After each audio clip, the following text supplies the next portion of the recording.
सुधांशु त्रिवेदी जैसे लोग जो इतने बड़े स्कॉलर के रूप में बीजेपी के फायर ब्रांड प्रवक्ता के रूप में चलते हैं, वो भी जाति को कर्म से है, कर्म से ऐसा कहते हैं, जन्म से नहीं है, कर्म से है। तो उन्हीं की पार्टी जो अभी जाति जनगणना करवा रही है, तो बताएं सुधांशु त्रिवेदी या मोहन भागवत जैसे लोग, उसमें जो लोग अपनी जाति का प्रमाण पत्र दिखाकर आरक्षण पाकर टीचर और प्रोफेसर बन गए, अब उनकी जाति सरकार जाति जनगणना में क्या मानेगी? जब आप प्रोफेसर बन गए तो आप ब्राह्मण बन गए ना। सुधांशु त्रिवेदी तो बहुत बड़े ज्ञानी आदमी हैं, मोहन भागवत तो बहुत बड़े बौद्धिक हस्ती हैं इस देश के, करोड़ों लोगों का संगठन चला रहे हैं भाई।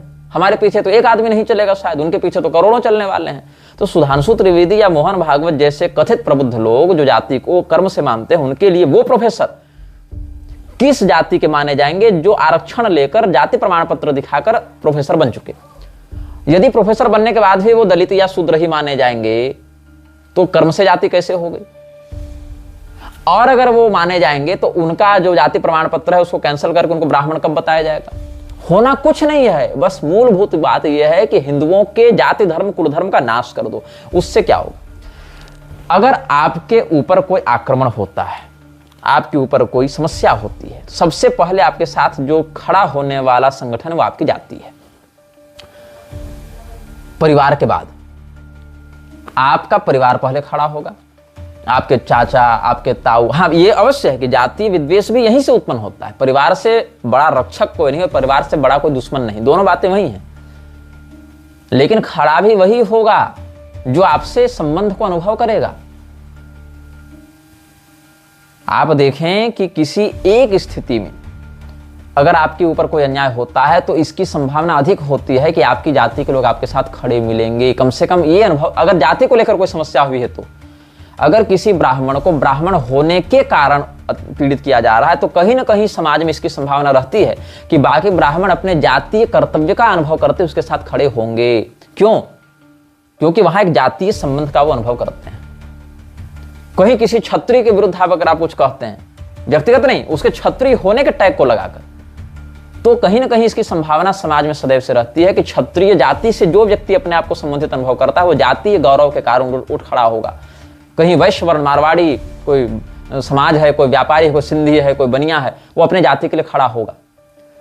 आप जितने बड़ी बड़ी धर्मशालाएं देखेंगे, जितने बड़े बड़े अस्पताल, विद्यालय जो मारवाड़ियों के द्वारा संचालित हो रहे हैं, क्यों हो रहे हैं? क्या वो व्यक्तिगत रूप से निष्ठा रखने के कारण हो रहे हैं? नहीं, अपने जातिगत कर्तव्य, जातिगत गौरव को समझने के कारण वो हो रहे हैं। इतने बड़े बड़े जो मंच चल रहे हैं कथित वामपंथियों के और ये शूद्रों के, वो क्यों चल रहे हैं? जाति अनुभव के ही कारण चल रहे हैं। अब ये बात अवश्य है कि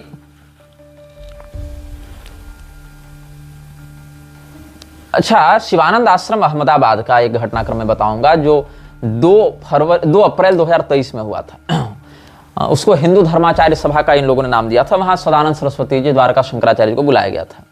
अब वहां पर उनकी उपस्थिति में एक वक्तव्य जारी किया गया कि वर्ण व्यवस्था कर्म से है, जन्म से नहीं है, और उस पर उनका हस्ताक्षर वो लोग लेना चाहते थे, जो मुझे सूचना मिली है।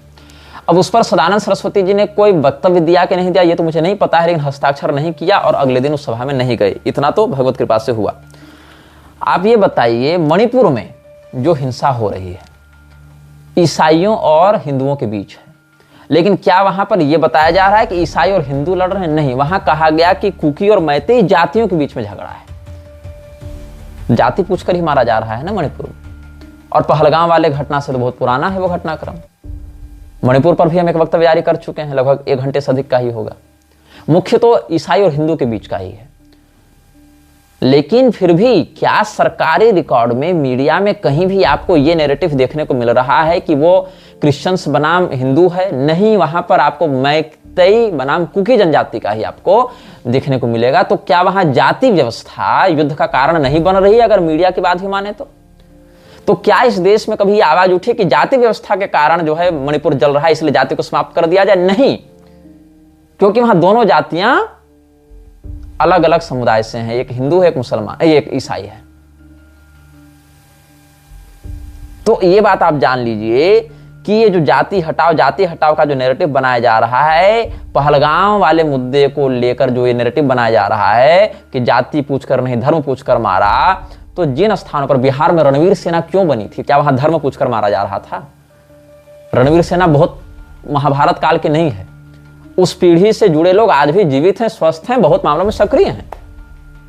जिन लोगों को नहीं पता है रणवीर सेना के बारे में, उनको एक पंक्ति का बता दूं, सवर्णों के विरुद्ध, ऐसे सवर्ण में मैं चारों को गिनता हूं, ब्राह्मण, क्षत्रिय, वैश्य, शूद्र, चारों वर्ण के अंतर्गत आएंगे सवर्ण। फिर भी प्रचलित भाषा के अनुसार अगर आप केवल अनरिजर्व्ड जनरल कैटेगरी को सवर्ण मानकर चलते हैं तो भी,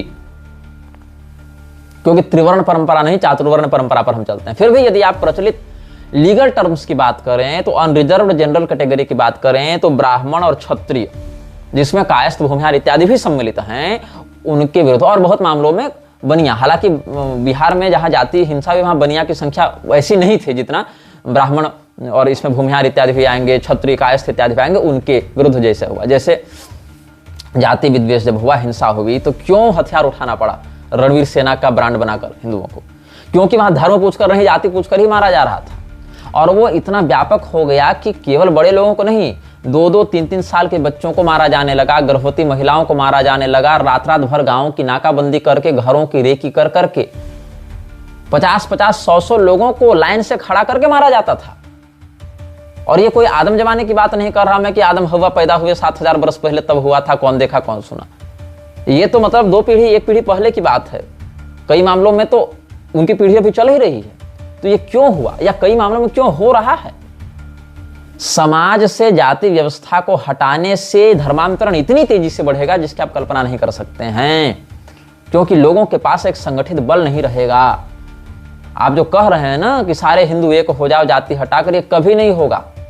क्यों नहीं होगा? क्योंकि आज सड़क पर कोई एक हिंदू दूसरे हिंदू को नहीं पहचान रहा। आप सड़क पर मार खाते रहेगी, वो पीढ़ी हो गई है जो सड़क पर होते मर्डर पर, सड़क पर होते रेप पर कोई एक्शन नहीं लेना चाहती है, एक्सीडेंट का वीडियो बनाना स्वीकार करती है, लेकिन उसकी सहायता नहीं करना चाहती। आज आपके सामने कोई व्यक्ति मर रहा हो ना, 100 कैमरा निकल जाएंगे, मोबाइल निकल जाएंगे उसका वीडियो रिकॉर्ड करने के लिए, लेकिन उसकी सहायता के लिए एक आदमी आगे नहीं जा पाएगा।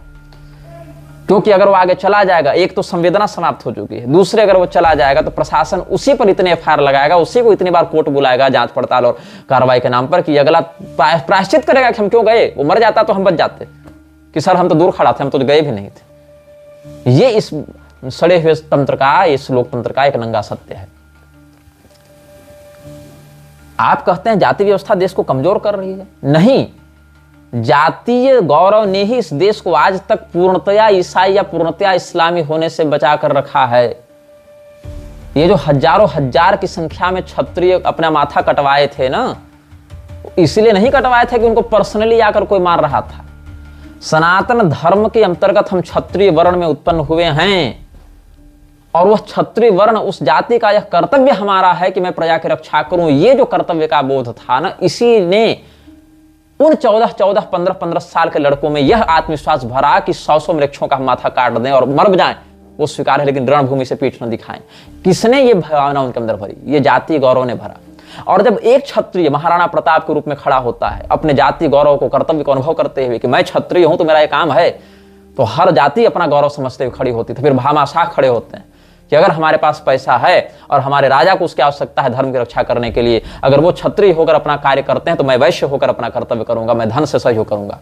तब भील खड़े होते हैं, हमारी जाति का यह कर्तव्य है, वो खड़े होते हैं। तब उनके पुरोहित खड़े होते हैं कि हमारी जाति का यह कर्तव्य हम ये करेंगे। क्यों ये खड़े हुए? वो हिंदू धर्म की रक्षा के लिए अवश्य खड़े हुए, लेकिन अपने अपने कर्तव्य को उन्होंने जाति गौरव से ही समझा। हिंदू धर्म बिना वर्णाश्रम के नहीं चल सकता, वो उसके संगठनात्मक संरचना का आधार है। मतलब आप एक शरीर की कल्पना कर रहे हैं, लेकिन आप उसमें कर्ण की कल्पना नहीं कर रहे हैं। बिना कर्ण के शरीर नहीं बनता है। अब कर्ण जिनको नहीं समझ में आ रहा उनको बता दूं, सांख्य दर्शन में कर्ण के 2 प्रकार होते हैं, अंतःकरण और बाह्यकरण। अंतःकरण में 4 होते हैं, मन, बुद्धि, चित्त, अहंकार। बाह्यकरण में 10 होते हैं, जिसमें 5 ज्ञानेंद्रियां, 5 कर्मेंद्रियां। तो कुल मिलाकर 14 कर्ण होते हैं हमारे शरीर में। और 14 कर्ण के बिना अगर शरीर बनता है तो वो विकलांग होता है। तो कर्ण शब्द जिनको नहीं पता है उनको मैंने संक्षेप में बता दिया। 14 प्रकार के कर्ण होते हैं जो 2 कैटेगरीज में हैं, अंतःकरण और बाह्यकरण। अंतःकरण में 4, मन, बुद्धि, चित्त, अहंकार। बाह्यकरण में भी 2 प्रभेद, ज्ञानेंद्रिय, कर्मेंद्रिय। कर्मेंद्रिय के 5 प्रकार, लिंग, गुदा, मुख जब बोलेगा तब, हाथ और पैर। ज्ञानेंद्रिय में 5, आंख, नाक, जिह्वा जब रस का आस्वादन करेगी तब, नाक और चमड़ी। ऐसे करके 14 करण होते हैं। बिना करण के आप शरीर की कल्पना नहीं कर सकते। वैसे 4 वर्ण 4 आश्रम के बिना आप सनातन धर्म के अस्तित्व की कल्पना नहीं कर सकते। आप कहेंगे ना वो तो हमारे गुरुदेव महाराज हैं, अखाड़ा के महामंडलेश्वर हैं, देखो कितने बड़े संत हैं। अरे भैया वो अखाड़ा क्या है? शंकराचार्य जी की परंपरा का एक अंश है। वो संन्यास दीक्षा जो गिरिपुरी, भारती, सरस्वती ये सब जो लगा रहा है वो कहां से आया? वैदिक परंपरा से आया। वो आदि शंकराचार्य जी वर्णाश्रम के विरोधी थे कि समर्थक थे? ये जो अखाड़े आजकल वर्णाश्रम का विरोध करते चल रहे हैं, ये बताएं कि इनका अस्तित्व ही समाप्त हो जाएगा, इनका ओरिजिन ही समाप्त हो जाएगा अगर ये वर्णाश्रम को नकार देंगे तो।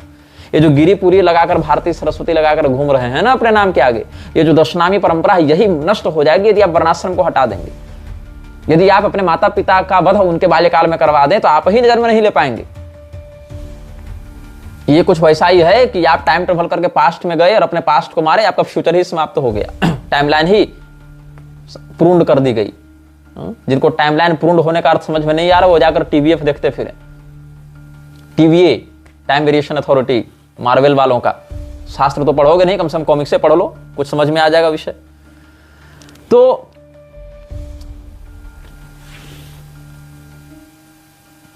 और भी बहुत कुछ है। एक पंच परिवर्तन लाया गया था।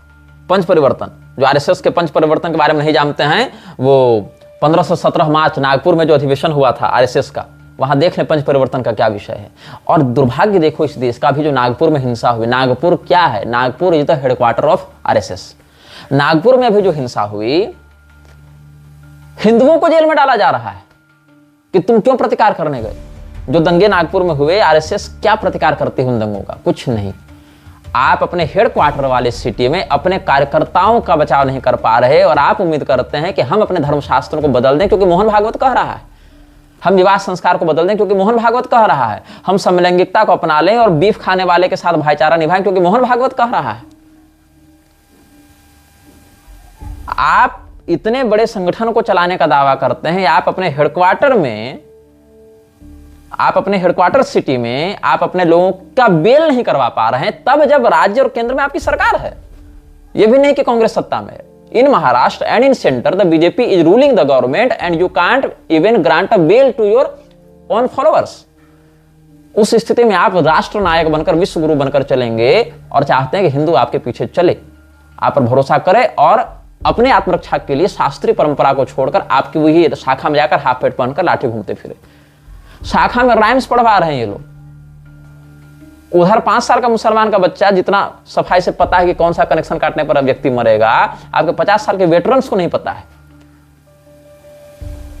और उसके बाद भी नागपुर हिंसा पर मुस्लिम राष्ट्रीय मंच चुप, जो आरएसएस का संगठन है, अनुषांगिक विभाग है। ऊपर से जो कुछ हिंदुओं ने कहा कि चलो भैया हम अपने दम पर लड़ेंगे, विश्व हिंदू परिषद और बजरंग दल वाले लोगों ने उनको भी जेल में डलवा दिया आपकी सरकार ने। तो हिंदू जो है उसको भी क्या पता नहीं कौन सा मोतियाबिंद हुआ है जिसका ऑपरेशन नहीं हो पा रहा है उसका। अच्छा,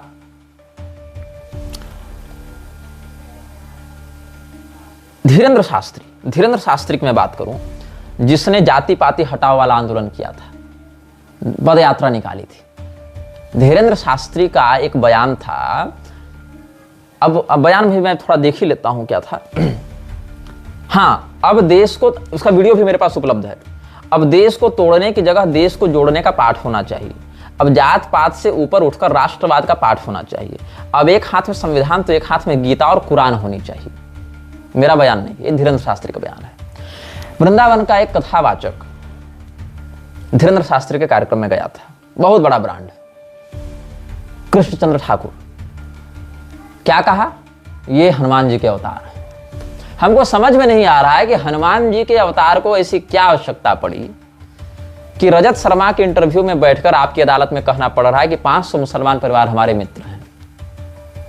हनुमान जी की कौन सी ऐसी ग्रह दशा आ गई उनकी कुंडली में कि उनके ये दिन आ गए हनुमान जी के, कि हनुमान जी का जो अवतार है धीरेंद्र शास्त्री, वो हाथ जोड़कर मुसलमानों से वीडियो बनाकर क्षमा मांग रहा है अली और बजरंग बली वाले मुद्दे पर। जिनको कंट्रोवर्सी पता नहीं होगी वो गूगल में सर्च कर लें कि Dhirendra Shastri controversy in Ali and Bajrang Bali matter. हाथ जोड़कर, हालांकि जब उसके वो माफीनामा वाले वीडियो को हमने अपने पेज पर डाला तो कॉपीराइट का एक्ट लगाकर उसको डिलीट करवा दिया था, इसलिए मैं उसके वीडियो को अटैच नहीं करता हूं, ड्राइव में रखे हुए हैं सुरक्षित। कभी कोई केस मुकदमा अगर करेगा तो वहां प्रूफ देने के लिए होगा, तो सारे मैंने अपने पास रखे हैं। मैंने अपलोड किया था, बाद में वो कहा कि नहीं मेरा वीडियो तुम कैसे डाल रहे हो, रिपोर्ट मारकर वो वीडियो हटवा दिया था। खैर, तो अली और बजरंग बली वाले मुद्दे पर हनुमान जी के कथित अवतार, लज्जा नहीं चाहिए कृष्णचंद्र ठाकुर को, चापलूसी करने धर्मगुरु बने हो कि भागवत का मर्म बांटने धर्मगुरु बने हो? तो हनुमान जी के अवतार कौन हो गए? धीरेन्द्र कृष्ण शास्त्री। अब हनुमान जी के अवतार क्या कर रहे हैं ये देखो। हनुमान जी के अवतार कहते हैं कि अब इस देश में एक हाथ में गीता कुरान होनी चाहिए, दूसरे में संविधान होना चाहिए। संविधान कह रहा है, संविधान पुनर्जन्म को नहीं मानता, पुनर्जन्म को कुरान भी नहीं मानता है, पुनर्जन्म को गीता मानती है। तो ये बताइए कि गीता तो फिर बहुमत में नहीं आई, क्योंकि लोकतंत्र है ना, और पुनर्जन्म के विरुद्ध 2 वोट पड़ रहे हैं। लोकतंत्र कहता है कि बहुमत का सम्मान होना चाहिए। गीता के पास एक ही वोट है, बेचारी एक ही किताब, वही सबसे छोटी, 700 श्लोक है। आर्य समाजियों के माने तो 70 है, 700 तो हम लोग मान रहे हैं, ऐसे 742 हैं, लेकिन चलो उपलब्ध में 700 ही मान के अगर चले तो कुरान और भागवत, ये कुरान और संविधान की तुलना में तो लघु कलेवर हो गया। ऊपर से बेचारे एक ही वोट, तो पुनर्जन्म को नकार दिया जाए, है ना।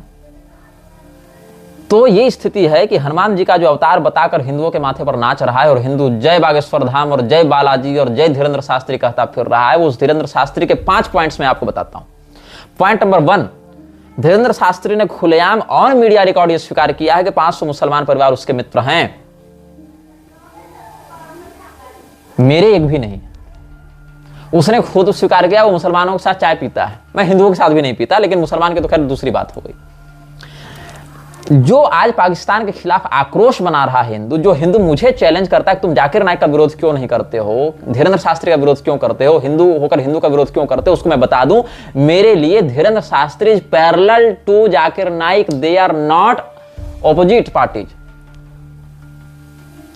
जो धीरेन्द्र शास्त्री वही जाकिर नाइक है। कैसे? जिस दिन आपने कहा कि एक हाथ में कुरान होनी चाहिए, उस दिन आपने कुरान को मान्यता दी। कुरान को मान्यता देने वाला कोई भी व्यक्ति सनातन धर्मी नहीं हो सकता, ऐसा मेरा विचार है। दूसरी बात, आप लोगों ने कहा कि धीरेन्द्र शास्त्री दुबई जाकर हिंदू धर्म का प्रचार कर रहा है। देखो, दुबई जाकर हिंदू धर्म का प्रचार करवा दिया। दुबई जाने के लिए पैसा आपने दिया था, फ्री में कार्यक्रम हो गया दुबई में। पैसा कहां से आया धीरेन्द्र शास्त्री के पास? मैं बताता हूं। आपने एक फोटो देखा होगा धीरेन्द्र शास्त्री के साथ, कोई शेख है, वो शेख उसका कार्यक्रम करवा रहा है। आप उस शेख की इमेज को रिवर्स सर्चिंग करें गूगल में, वो फोटो है बू अब्दुल्ला की। आप बू अब्दुल्ला के ट्विटर अकाउंट पर जाएं, वेरीफाइड पर, ऑफिशियल पर।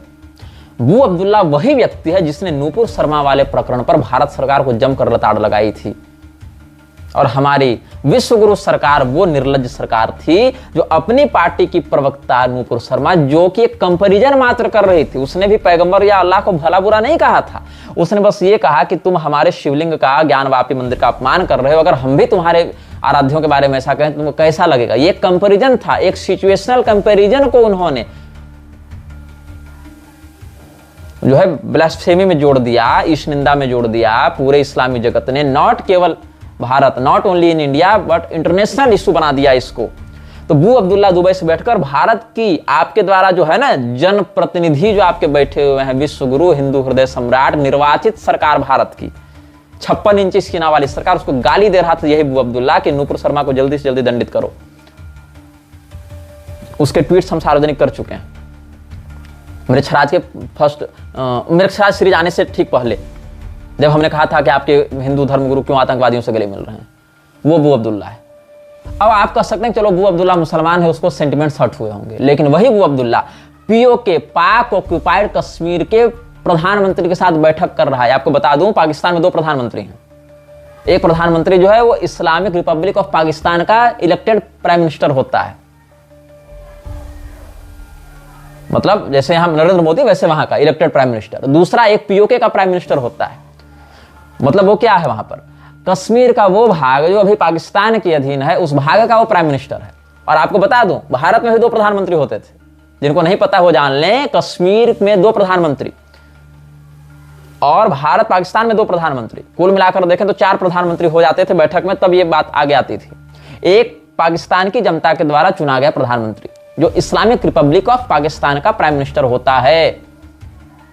दूसरा रिपब्लिक ऑफ इंडिया, आईआरपी और आरओपी, दो देश हैं जिनको आप सामान्यतया भारत और पाकिस्तान के रूप में जानते हैं। भारत भी ये नहीं है, ये है रिपब्लिक ऑफ इंडिया। और ये रिपब्लिक ऑफ इंडिया में बहुत से भाग आते रहते हैं और जाते रहते हैं। जैसे जब भारत आजाद हुआ था तो उसमें बहुत से ऐसे हिस्से नहीं थे भारत में जो आज भारत में है। सिक्किम नहीं था, सिक्किम बाद में मर्ज हुआ है सर। और जो फ्रेंच कॉलोनीज थी वो सब नहीं थे, ये सब गोवा और पुडुचेरी है, पौंडीचेरी, ये सब नहीं था पहले। ये डच कॉलोनीज, फ्रेंच कॉलोनीज या सिक्किम का राजतंत्र, ये सब को बाद में भारत में मर्ज किया गया है। किसमें? भारत की तो अंतर जो शास्त्रीय सीमा है वो तो उसमें बांग्लादेश, म्यांमार, पारस देश, पाकिस्तान, अफगानिस्तान, गांधार सब आ जाएंगे। मैं बात कर रहा हूं रिपब्लिक ऑफ इंडिया की।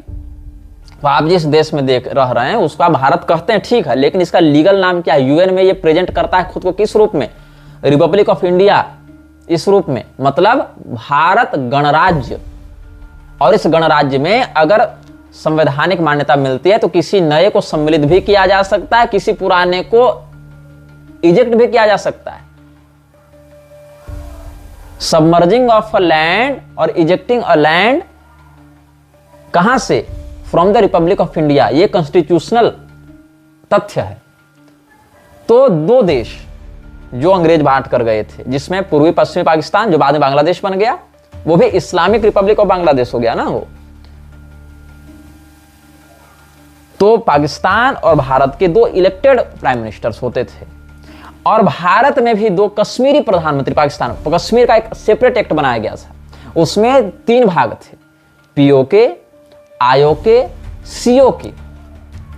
अब पीओके क्या है? पाक अधिकृत कश्मीर, पाकिस्तान ऑक्युपाइड कश्मीर। आईओके क्या है? India occupied Kashmir. सीओके क्या है? China occupied Kashmir. जिसमें भूगोलीय आप नियंत्रण देखें तो वो पूरा जो नक्शा आपको दिखता है जम्मू कश्मीर का, तीनों देश अपने अपने हिस्से में कुछ कुछ दिखाते हैं। मतलब भारत जितना कश्मीर अपने नक्शे में दिखाता है उतने पूरे नक्शे पर उसका कब्जा नहीं है। भारत दावा करता है कि वो कब्जा है। पाकिस्तान जितना अपने नक्शे में कश्मीर दिखाता है उतने पर उसका कब्जा नहीं है, वो दावा करता है कब्जा है। And same situation is with China. अब ये कहां मुद्दा गया? यूएन में गया। यूएन में ये जो मुद्दा गया उसी के कुछ वर्षों तक ये तानाखींची जब चली, उसके बाद बांग्लादेश वाला जो मुक्ति वाहिनी वाला जो झगड़ा हुआ था, 71 वाली जो लड़ाई हुई थी, वहां पर जो शिमला समझौता किया गया, तो भारत की सरकार ने पाकिस्तान की सरकार से एक समझौता किया कि कश्मीर का मामला भारत पाकिस्तान का आंतरिक मामला है, वैश्विक मामला नहीं है, इसीलिए पाकिस्तान इस मुद्दे को संयुक्त राष्ट्र नहीं ले जा सकता है। यही कारण है कि after 1971 the issue of Kashmir was not raised in UN by Pakistan because of the Shimla pact. और इसीलिए पाकिस्तान बार बार धमकी दे रहा था कि यदि भारत सिंधु जल समझौता का उल्लंघन करता है तो हम शिमला समझौता का उल्लंघन करेंगे और कश्मीर को लेकर जाएंगे यूएन में। और उसी समय से पाकिस्तान के मन में कहीं न कहीं ये चिढ़ है, कुढ़न है। और पीओके और आईओके लगे हुए हैं, नक्शे पर दोनों दिखा रहे हैं, लेकिन दावा दोनों का नहीं है। बीच में क्या है? एलओसी। यदि दावा दोनों का रहेगा तो सही किसको माना जाएगा? जो लाइन ऑफ कंट्रोल पर काबिज होगा। एलओसी क्यों बनाएगा? लाइन ऑफ कंट्रोल, ताकि नक्शे पर हम भले कितना भी दिखा दे। वो तो अरुणाचल को भी दिखाता है चीन अपने नक्शे में, लेकिन क्या अरुणाचल पर भारत का कब्जा है, चीन का कब्जा है? दोनों का थोड़े थोड़े भाग पर कब्जा है। और दोनों की सरकार डिनाई करती है कि कब्जा है। चीन की सरकार कहती भारत का कब्जा नहीं है, भारत की सरकार कहती चीन का कब्जा नहीं है। क्योंकि जैसा कि मैंने आपको पहले बताया था, सूचना प्रसारण मंत्रालय का काम आपको सूचना देना नहीं, आप तक सूचना को पहुंचने से रोकना है। और इस बात को सुनिश्चित करना है कि यदि वो सूचना आप तक पहुंच भी रही है तो वैसे ही पहुंचे, उतनी ही पहुंचे जितना सरकार अपने अनुसार हित में चाहती है, विद्रोह से बचने के लिए। और इसका सबसे बड़ा उदाहरण है जूलियन असांजे। जिनको जूलियन असांजे के बारे में नहीं पता है उनको मैं बताऊं, जूलियन असांजे एक व्यक्ति था जिसने पूरी अमेरिकी सरकार को दुनिया के सामने ऐसा नंगा किया जैसा किसी दूसरे ने नहीं किया था। उसने विकिपीडिया की तर्ज पर एक वेबसाइट बनाई थी जिसका नाम था विकीलीक्स। और जूलियन असांजे के रिसोर्सेज बहुत तगड़े थे। वो इंटेलिजेंस में उसके लोग इतने अंदर तक घुसे हुए थे कि अमेरिका की खुफिया संस्थाओं के फाइल को वो लीक किया करता था कि अमेरिका ने यहाँ ये दोगलापंथी की, ये दोगलापंथी की, यहाँ ऐसे कपट किया, ऐसे छल किया, ऐसे यहाँ पर राजनीति की, ऐसे कूटनीति की। जूलियन असांजे एक व्यक्ति ने अमेरिकी सरकार को इतना बेइज्जत किया पूरी दुनिया के सामने कि अमेरिकी सरकार उसके खून की प्यासी हो गई। अंत में जूलियन असांजे को स्वीडन इत्यादि में कहीं कहीं शरणार्थी रिफ्यूजी के रूप में रहना पड़ा। अभी तत्कालिक स्थिति मैंने अपडेट नहीं ली है, लेकिन जब जूलियन असांजे का कांड शुरू हुआ था तब मेरी उम्र लगभग 6-7-8 साल की थी। उस समय से मैं जूलियन असांजे को जान रहा हूं। जब मैं 5-6 साल का था तब से मैं सलमान रुश्दी को जान रहा हूं, क्योंकि मेरी नजर तब से थी, क्योंकि मेरे पिताजी जियोपॉलिटिकली बहुत अलर्ट व्यक्ति हैं, उन्होंने मुझे ऐसा बनाया। और मैं दावे के साथ कह सकता हूं कि मेरे अधिकांश दर्शक जो 40-50 साल के होंगे उन्होंने भी जूलियन असांजे का नाम नहीं सुना होगा, क्योंकि आपको मतलब नहीं। आप फोन इंटरनेट खोलते हैं एंटरटेनमेंट के लिए, और जब मेरे हाथ में फोन नहीं था तो मैं पुस्तकें पलटता था। जब फोन आया तो फोन में पुस्तकें पलटने लगा। काम मेरा तब भी वही रहा। इसीलिए मेरी उम्र 28 साल की, लेकिन मेरा रिसर्च एक्सपीरियंस उसमें 24 साल का जोड़ा जाएगा। आप 48 साल के हैं, जिसमें आपका 8 साल नहीं जुड़ेगा। क्यों? क्योंकि आपको लगता है कि आपके नेता जो इंफॉर्मेशन आपको दे रहे हैं वो सही है। नेता आपको सही इंफॉर्मेशन देने के लिए नहीं बने होते हैं। ऐसे आपको तो ये भी लगता है कि नेता देश चलाते हैं। नेता देश नहीं चलाते, देश ब्यूरोक्रेट्स चलाते हैं। भाई अभी जो शिक्षा मंत्री बना है पहली बार इलेक्शन लड़के, उसको क्या पता कि क्या हमारे पास क्या चल रहा है, कैसे? उसको तो ब्यूरोक्रेट्स बताएंगे ना। देश ब्यूरोक्रेट्स चलाते हैं। यही कारण है ब्यूरोक्रेट्स का असैसिनेशन नहीं होता है, नेताओं का होता है। इक्का दुक्का अपवाद, अनिल पाल्टा वगैरह को छोड़ दें, जो कि थोड़ी निजी खुन्नस थी माओवादियों से, वो सबको छोड़ दें, कुछ इक्का दुक्का मामलों को, तो ऐसे जो असैसिनेशन होता है, इंदिरा गांधी का हो गया, राजीव गांधी का हो गया, होम सेक्रेटरी का नहीं हुआ। क्यों नहीं हुआ भाई? चीफ सेक्रेटरी का असैसिनेशन सुने भारत में? क्यों नहीं हुआ? जबकि प्राइम मिनिस्टर को इंफॉर्मेशन मिल कहां से रही है? होम सेक्रेटरी से ही तो मिल रही है, चीफ सेक्रेटरी से ही तो मिल रही है। रिपोर्टिंग ऑफिसर कौन है उसका? प्राइम मिनिस्टर का, होम मिनिस्टर का रिपोर्टिंग ऑफिसर कौन होता है? सेक्रेटरी होता है ना। तो सेक्रेटरी क्यों नहीं मारा जा रहा है? वो कैसे मारा जा रहा है? जबकि मिनिस्टर की सिक्योरिटी सेक्रेटरी से अधिक होती है। सचिव की सुरक्षा मंत्री की सुरक्षा से कम होती है, क्योंकि उसका काम कहीं ना कहीं सुरक्षा देना भी होता है। लेकिन अमेरिका का राष्ट्रपति मार दिया जा रहा है, केनेडी, वो भी घर में घुसकर नहीं, ऑन रोड शो। आप सोच सकते हैं कि गुप्त रूप से अगर किसी को मारा जाएगा तो समझ में आता है, चलो आपको भरी सड़क पर अमेरिका का राष्ट्रपति होने के बाद गोली मार दी जा रही है और आज तक अपराधियों को दंड नहीं मिला इन 7 डिकेड्स। ब्यूरोक्रेट्स नहीं मर रहे हैं। क्यों भाई? ब्यूरोक्रेट्स कौन से संजीवनी चाट कर बैठे हुए हैं? तो आप समझ सकते हैं, आगे ज्यादा बोलने की आवश्यकता नहीं है। तो धीरेन्द्र शास्त्री की मैं बात कर रहा था, पीओके आईओके पर मेरा विषय गया था। तो पाकिस्तान ऑक्यूपाइड कश्मीर का जो प्राइम मिनिस्टर है वो परम मित्र किसका है? अबू अब्दुल्ला का। आज जब आप कह रहे हैं ना कि हम ऑपरेशन सिंदूर का समर्थन करते हैं, बिल्कुल कीजिए, कोई बात नहीं। अधिक से अधिक मिलक्ष मरेंगे, सनातन का ही कल्याण होगा, मुझे उससे कोई आपत्ति नहीं। मैं तो कहता हूं फुल फ्लेज न्यूक्लियर वार भी कर दे तो मुझे पर्सनली कोई आपत्ति नहीं है। मैं भी कोई अमृत पे करने नहीं आया हूं कि बाकी मर जाए तो मैं जिंदा रहूं।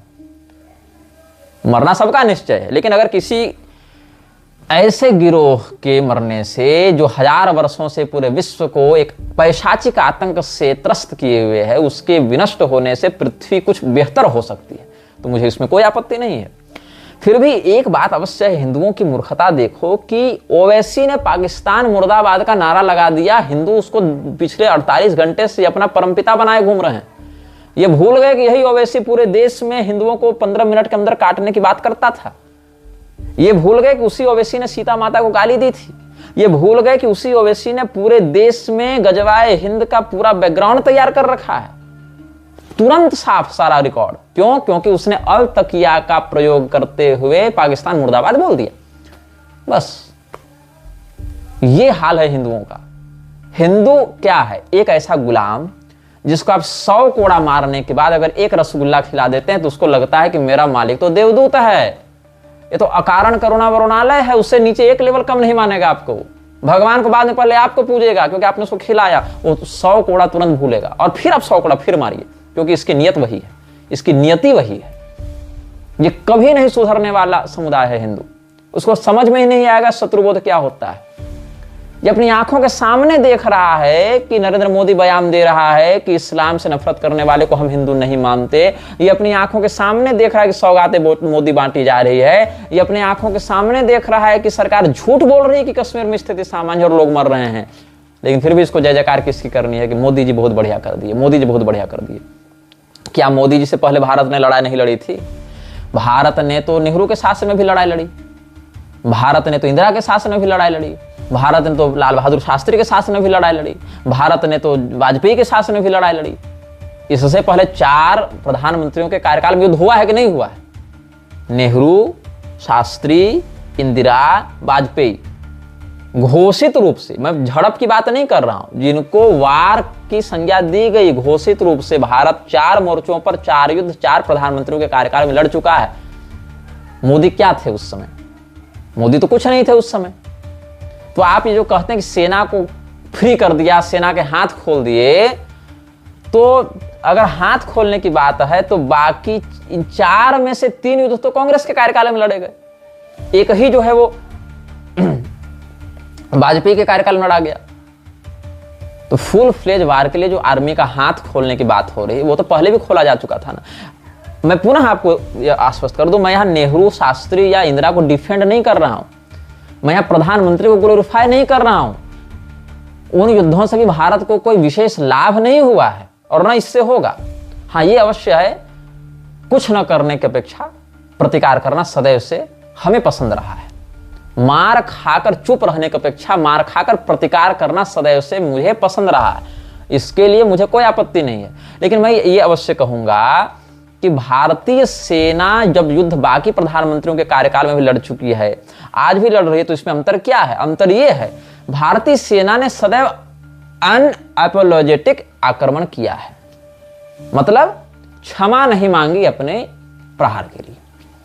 उसने कभी यह नहीं कहा कि हम पाकिस्तान के विरुद्ध नहीं लड़ रहे हैं। आप अभी भारतीय सेना का बयान सुनिए। भारत की सेना स्पष्ट कह रही है कि हम ये युद्ध पाकिस्तान के विरुद्ध नहीं लड़ रहे हैं, नॉन एक्सीलेटरी आक्रमण है ये। आप इस टर्म को पहले गौर करें, नॉन एक्सीलेटरी कह रहे हैं वो, मतलब हम युद्ध को धीमा कर रहे हैं। क्यों धीमा कर रहे हैं? अच्छा, आप जब पाकिस्तान के खिलाफ युद्ध नहीं लड़ रहे हैं, आपका ये कहना है कि हम आतंकवाद के खिलाफ लड़ रहे हैं, तो मतलब क्या हुआ? आप ये मानते हैं कि Pakistan is not equivalent to terrorism, Pakistan आतंकवाद का पर्याय नहीं है। तो हमने तो नहीं सुना कि लश्कर तैयबा के किसी चीफ ने फुल फ्लेज वार की घोषणा आपके साथ की हो। हम तो यही सुन रहे हैं कि आप जो है सो पाकिस्तान की सेना का उत्तर और प्रत्युत्तर दे रहे हैं। जब आप आतंकवादियों के खिलाफ लड़ाई लड़ रहे हैं तो पाकिस्तान की सेना क्यों आप पर गोलीबारी कर रही है भाई? पाकिस्तान का विदेश मंत्री क्यों बैठक कर रहा है? पाकिस्तान का रक्षा मंत्रालय क्यों एक्टिव है? पाकिस्तान की सरकार क्यों बयानबाजी कर रही है? इसका अर्थ यह है कि पाकिस्तान की सरकार, सेना, जनता तो यह मानती है कि आप उनके खिलाफ लड़ रहे हैं। तो जब वही खुद ये मान रहे हैं तो आप क्यों बार बार सफाई देते फिर रहे हैं? नहीं नहीं, हम तुमसे नहीं लड़ रहे, हम तो आतंकवादियों से लड़ रहे हैं। बताओ। अच्छा, अगर आप ये मानते हैं कि पाकिस्तान की सरकार को गलतफहमी हो गई होगी, क्योंकि एरिया तो उनका है, बम तो उनके लैंड एरिया में गिर रहे हैं, तो उनको गलतफहमी हो गई होगी कि भारत आतंकवाद को मारने के बहाने हमसे लड़ रहा है, तो आप बाकायदा एक शांति प्रस्ताव रखकर बैठक करके क्यों नहीं कहते हैं कि देखो भाई, आतंकवाद से तुम भी त्रस्त हो, हम भी त्रस्त हैं, साथ मिलकर सैन्य अभियान चलाएं, 2 भाई 2 तबाही कर दें? वो भी तो आपसे नहीं हो पा रहा है। एक और आप ये दिखाना चाहते हैं कि हम, अच्छा, भारत की मीडिया और दोगली, वो तो 48 घंटा पहले पाकिस्तान को नक्शा से उड़ा चुकी है। भारतीय मीडिया की माने तो पाकिस्तान दुनिया के नक्शा से खत्म हो चुका है। तो भारत का रक्षा मंत्रालय, भारत का सूचना प्रसारण मंत्रालय, भारत का गृह मंत्रालय इन मीडिया संस्थानों पर क्यों रोक नहीं लगाता, जो स्पष्ट रूप से कह रहे हैं? अभी मैं सोफिया कुरैशी के विरुद्ध अगर कुछ कहूंगा तो लोग कहेंगे तुम सैनिकों का विरोध कर रहे हो। अरे भैया, सेना जब आधिकारिक बयान जारी कर रही है कि हम पाकिस्तान के खिलाफ नहीं लड़ रहे हैं, हम आतंकवाद के खिलाफ लड़ रहे हैं, तो पाकिस्तान को तबाह कर दिया, पाकिस्तान नक्शे से उड़ गया, ऐसी खबर मीडिया क्यों चला रही है? वो ये क्यों नहीं कहती है कि आतंकवाद समाप्त हो रहा है? बताओ। यहां तो मीडिया ही सेना के बयान का खंडन कर रही है ना। तो रक्षा मंत्रालय, सूचना प्रसारण मंत्रालय कौन सा अफीम चाट कर अभी बैठे हुए हैं? तो अबू अब्दुल्ला पाकिस्तान ऑक्युपाइड कश्मीर के प्रधानमंत्री का परम निकटवर्ती व्यक्ति, जाकिर नाइक का परम निकटवर्ती व्यक्ति, वो अबू अब्दुल्ला धीरेन्द्र शास्त्री को बुलाता है कहां? दुबई। क्या करवाता है मैं देखने नहीं गया, लेकिन धीरेन्द्र वहां से लौटने के बाद एक बयान जरूर देता है कि एक हाथ में संविधान, दूसरे में गीता कुरान। अभी भी अगर हिंदू को कनेक्शन समझ में नहीं आ रहा है तो तुम्हारा मर जाना ही ठीक है। तुम देश पर एसेट नहीं, लायबिलिटी हो, तुम संपदा नहीं, कर्ज हो देश के। अगर इतने के बाद भी तुमको समझ में नहीं आ रहा है, जो व्यक्ति खुलेआम यह स्वीकार करता हो कि उसने वेद पुराण धर्मशास्त्र नहीं पढ़े, जिसको ये नहीं पता हो कि नासा है भारत की अंतरिक्ष एजेंसी, की इसरो भारत की अंतरिक्ष एजेंसी है, तो मुझसे यह उम्मीद करते हो गीता पढ़ेगा, कुरान पढ़ेगा, एनालिसिस करेगा, फिर उससे अच्छी बात को तुमको लाकर बताएगा? जिस व्यक्ति को यह नहीं पता है, वो कह रहा था ना कि हम भारत की अंतरिक्ष एजेंसी नासा के वैज्ञानिकों का सहयोग करेंगे, उसको यह नहीं पता है कि नासा अमेरिका की है, भारत की इसरो है। और इसके लिए कोई बहुत बड़ा जीनियस होने की आवश्यकता नहीं। यदि आप नॉर्मल भी समाचार पत्र इत्यादि पढ़ते होंगे, चंद्रयान का समाचार, मंगलयान का समाचार, आदित्ययान का समाचार, डीआरडीओ के अनुसंधान, तो आपको इतना बेसिक नॉलेज होना चाहिए। अगर आप मंदबुद्धि नहीं हैं तो आपको बेसिक नॉलेज होना चाहिए कि भारत की खुफिया एजेंसी इसरो है, इंडियन स्पेस रिसर्च ऑर्गेनाइजेशन।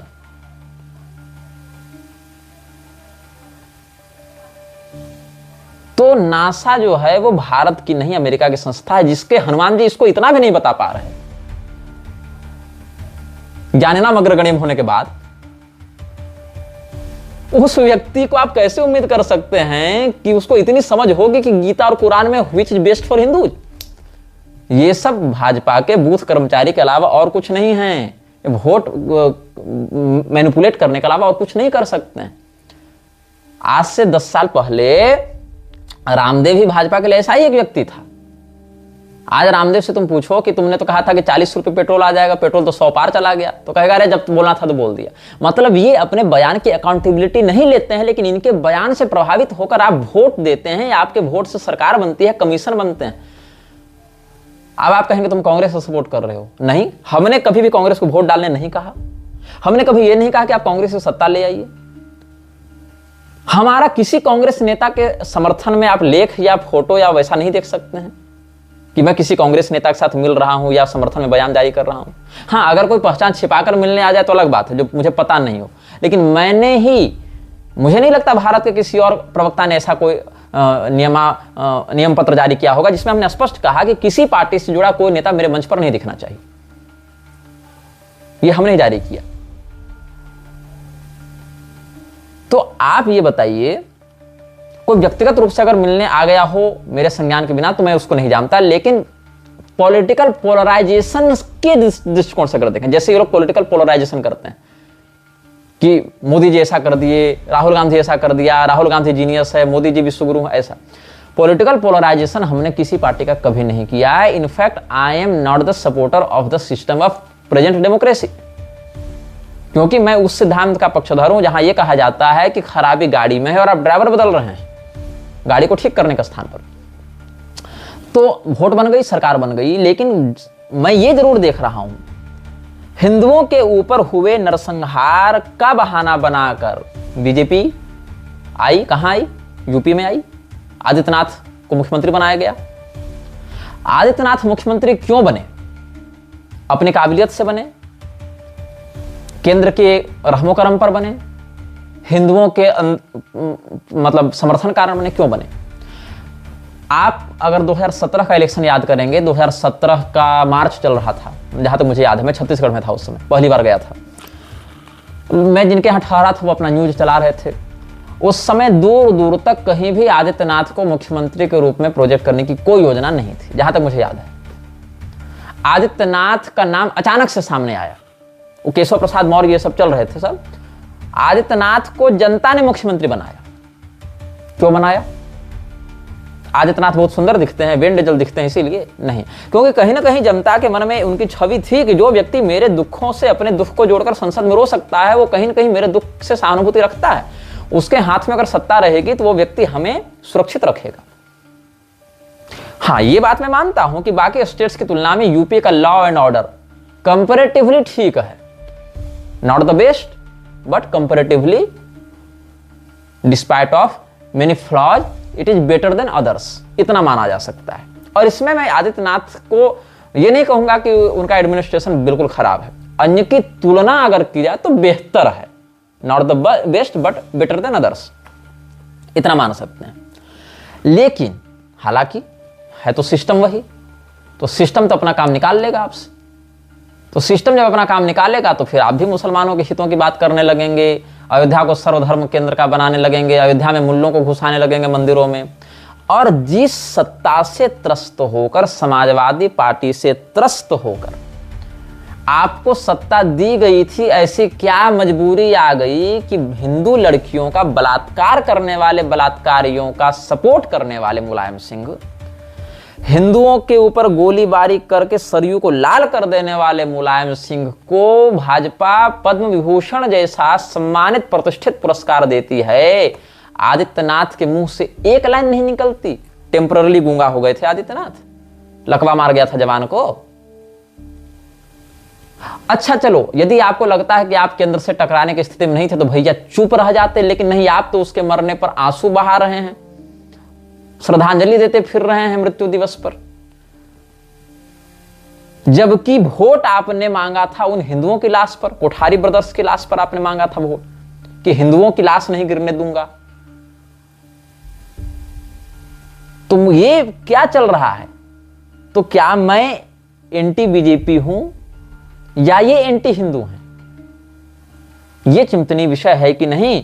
यदि एक व्यक्ति रेप करता है, उसके लिए संविधान जो सजा अपना जो भी एक्ट में तय किया होगा, अगर कोई नेता रेप करता है तो उस पर वही नियम लागू क्यों नहीं होता?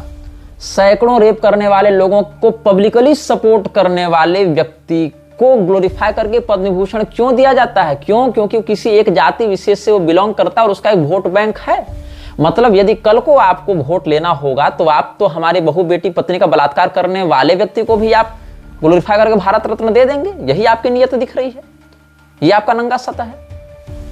और यदि कल को कोई काफिर की बेटी से बलात्कार करना सवाब ऐसा कहकर हमारी बेटी को हमारे घर से खींच कर ले जावे और हम उसका विरोध करें और वो कहे कि देखो कुरान में ऐसा लिखा है और मैं उसका विरोध करूं, तो नरेंद्र मोदी फिर कहेंगे कि इस्लाम से नफरत करने वाला हिंदू ही नहीं हो सकता, आप हमसे हमारे हिंदू पहचान भी छीन लेंगे। ये आपकी नीयत साफ दिख रही है। और अगर हम कहें कि हम हिंदू हैं लेकिन हमको इस्लाम के सपोर्ट से हिंदू नहीं बने रहना है, तो मोहन भागवत हो जाएंगे, कहेंगे इस्लाम के बिना हिंदू तो अधूरा है। मतलब हिंदू तो 8वीं शताब्दी से पूरा हुआ, जब इस्लामी लोग यहां आकर हमें मारने लगे, हमारी बहु बेटियों का बलात्कार करने लगे, तब हम पूरे हो गए। उससे पहले तो अरबों वर्षों से हिंदू सनातन धर्म अधूरा था क्योंकि इस्लाम तब था नहीं।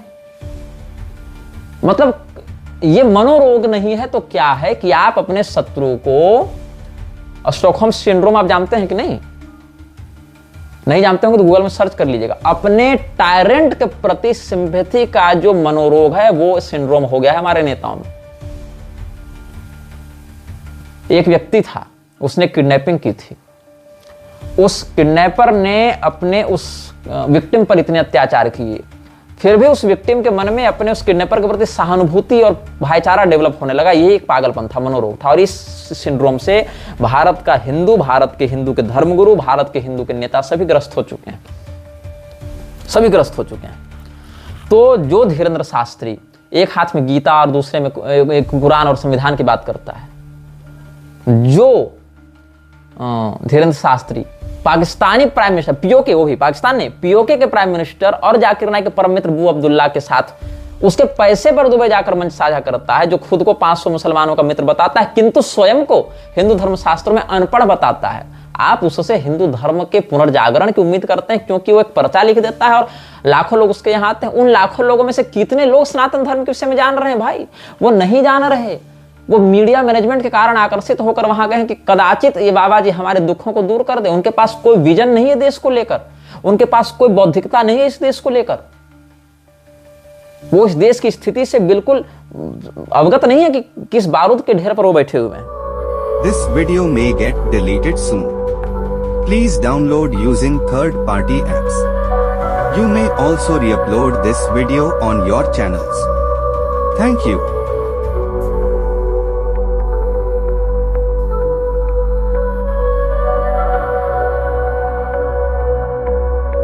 यह वीडियो जल्द ही हटा दिया जा सकता है।